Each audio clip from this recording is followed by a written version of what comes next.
Hello, thought I'd bring you a bit of a news update since I'm trapped in the house waiting for a delivery, and I have, uncharacteristically, it has to be said, been overcome by a wave of motivational productivity or something.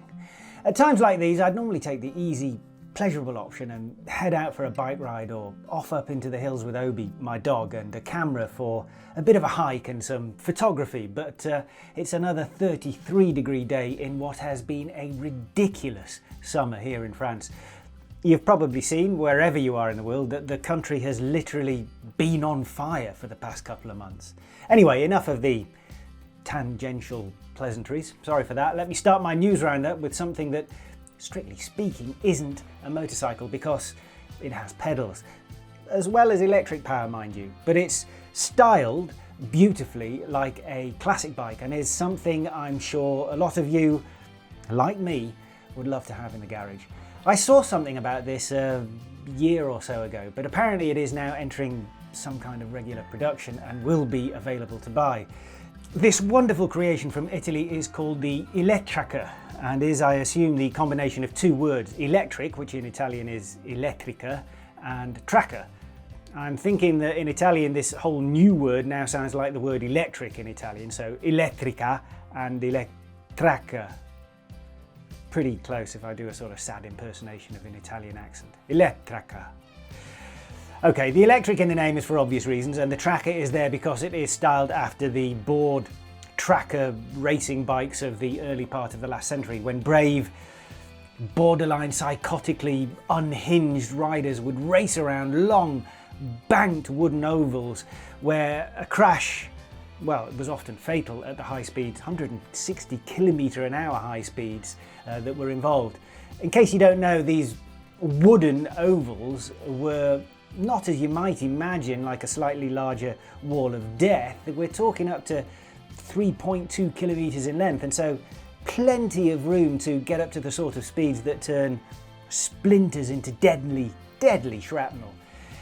If you look at the frame of the Elettracker, it is obviously fairly spindly and most definitely announces itself as a bicycle, but the electric motor and batteries that have been ingeniously and desirably packaged as a V-twin motor like the original board trackers from the likes of Harley Davidson and Indian Motorcycle, well, let's just say that the effect is very pleasing for anyone who's into bikes. Motorbikes, that is.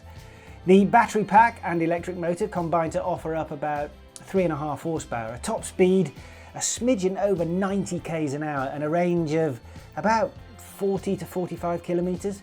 More than enough performance to get you into town, down to the pub, maybe even sort your commuting duties, all while looking extremely cool and perhaps even getting your heart beating a bit if you want to do some pedaling. Actually, I think an elevated heart rate is pretty much guaranteed if you decide to visit that 90 k an hour top speed, even occasionally.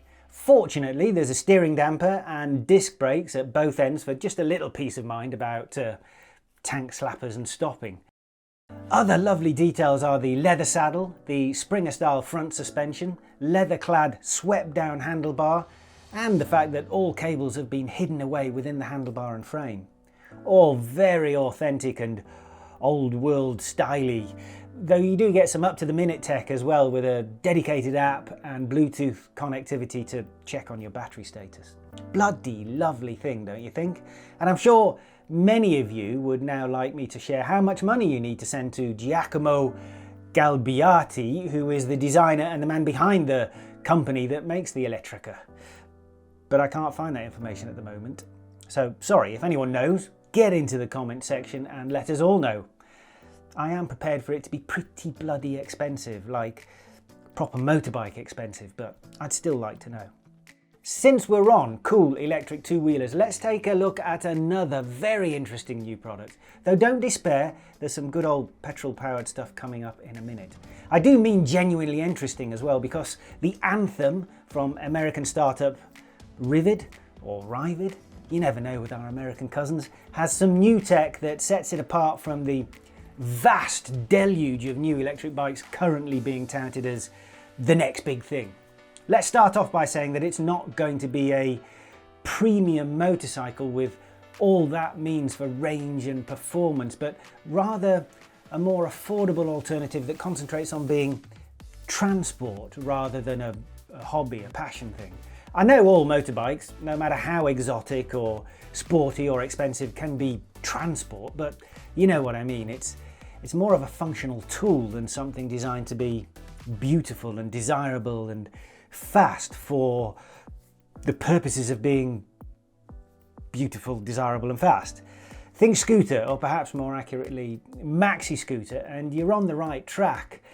Although the Anthem intends to have more applications, or at least more immediate variations than that. Okay, I'm getting ahead of myself here. Let's get back to the basics. It's going to cost 7,800 euros, basically the same amount in dollars at the moment. So that puts it in a similar price bracket as some maxi scooters. Still on the expensive side for a simple petrol-powered commuting bike, but very acceptable for an electric one. And it makes it a viable option for most people who might be considering urban and near surroundings kind of transport. Its shape and form, which are attractively industrial, I'd say, are dictated by the desire to simplify the manufacturing process, which is a great idea for a startup company with not too much in the way of capital on hand, so they won't be able to do more traditional methods of bike building, at least not immediately. So what you see here is laser cut steel plates that are riveted together, no welding needed at all. Sitting beneath this frame, if you like, just where you'd expect to find the gas guzzling motor on a normal bike, is the battery pack. It contains the same type of battery cells as used by Zero and packs enough to give us 4.3 kilowatt hours of juice. The battery pack itself can apparently be dropped out very quickly and easily, and since it features its own small wheels, like a travel bag really, it can then be wheeled somewhere more convenient to be charged. This sounds like a very good idea, but I can't help but notice in the pictures how far off the ground the battery pack needs to be lifted in order to be refitted to the Anthem. And given that it weighs very nearly 30 kilos, I can see that being something of an issue. I have a 25 kilogram battery pack and I occasionally lug it in and out of my camping-car, as the French say. And at 84 kilograms myself, I still find it far from easy. If you're a 50 kilogram lady, or man for that matter, I'm not sure how you're supposed to lift that pack back into place. Anyway, moving on, the electric motor is mounted to the swing arm and drives the rear wheel through a belt that is fully enclosed. The motor sits near the swing arm pivot, so it won't stress the suspension much.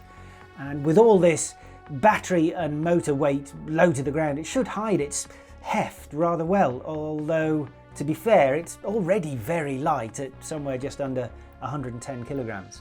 Back to the batteries that will provide enough power for the Anthem's motor to get it up to a very respectable 120 k's an hour, with its peak equivalent horsepower being 18. Range, as always, is difficult to gauge accurately, though Ryvid says that travelling at 105 k's an hour it will go 80 kilometres before needing a recharge, though at lesser speeds it'll obviously go much further. Not bad. Livable with for an urban tool, I would have thought. Other interesting features include an actuator that allows you to easily lower and raise the seat height by up to 10 centimetres for different riders, or even to adjust your own riding position. And believe it or not, you can even do that on the move. There's a keyless start with a button type starter, a 4.9-inch TFT display, dual USB charging ports and some low energy LED lighting. 1,000 of the special launch edition bikes are being produced and will be delivered by next summer. I believe there are slots open for pre-orders of one of the first 1,000, but how long that'll last, I don't know. If I was sufficiently liquid though, I think I'd definitely plonk down some early cash. This is one of the most promising electric bikes I've seen so far, and I reckon at this price point and with these innovative features, it has a valid future. Best of luck to them. Okay, to finish up, let's sit back and take in the sights and sounds of a great rider doing great things with a great bike in a slightly unexpected environment.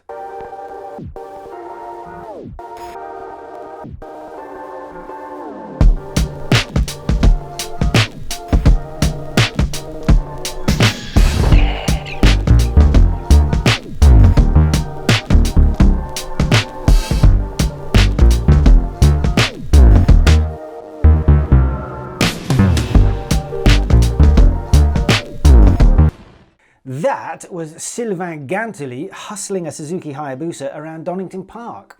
Yes, I said Gantely, and although that may sound strange to Anglophone ears who normally read the name and say Gintely, I think, now I'm living in France and trying to learn the lingo, it's probably meant to be Gantely.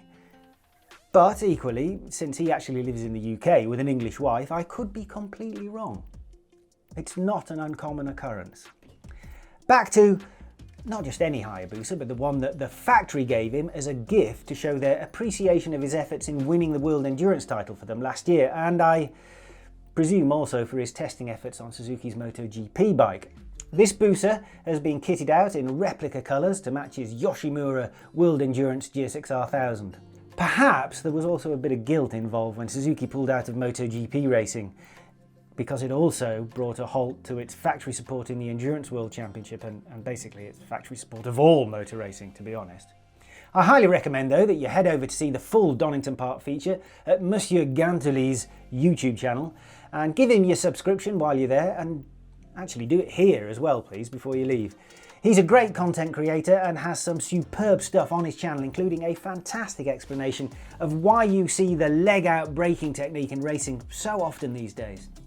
And that is going to do it from me today. Hope you enjoy this new news update snippet type of thing. I'm going to pour myself a rather too early glass of red, and I'll see you in the next one.